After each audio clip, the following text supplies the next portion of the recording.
పహల్గామ్ ఉగ్రదాడి నేపథ్యంలో పాకిస్తాన్కు సరైన రీతిలో బుద్ధి చెప్పేందుకు భారత్ సిద్ధమైంది. పాకిస్తాన్ జీవనాడైన సింధు, దాని ఉపనదుల నుంచి ఒక్క చుక్క నీరు కూడా పాకిస్తాన్కి దక్కకుండా భారత్ వ్యూహాన్ని రూపొందిస్తుంది.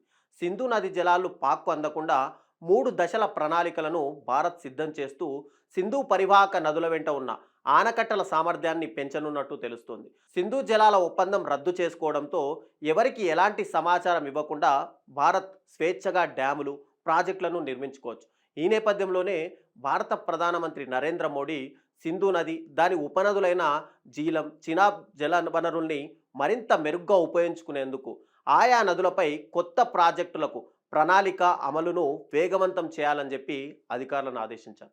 ఇందులో భాగంగా రణబీర్ కాలువను విస్తరించే ప్రణాళికను కూడా సిద్ధం చేస్తున్నట్టు సమాచారం. ఇది భారత్ చేపట్టాలని భావిస్తున్న కీలక ప్రణాళికల్లో ఒకటి. రణబీర్ కాలువ పొడవు 120 కిలోమీటర్లకు రెట్టింపు చేస్తే తద్వారా సెకనుకు 150 క్యూబిక్ మీటర్ల నీటిని మళ్లించడానికి ఇక్కడ వీలు కలుగుతుంది. ప్రస్తుతం దీని సామర్థ్యం 40 క్యూబిక్ మీటర్లు.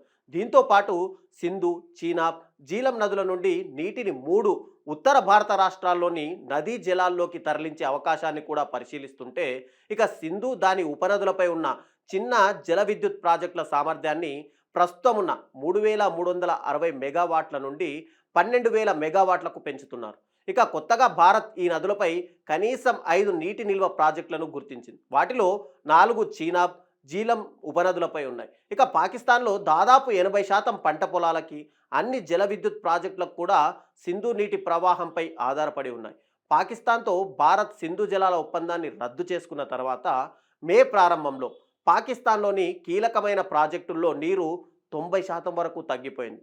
భారత్ నిర్ణయాన్ని తప్పుబడుతూ ఇది యుద్ధ చరణగా అభివర్ణించిన పాకిస్తాన్ మరి ఏం చేస్తుందో వెయిట్ చేసి చూడాలి.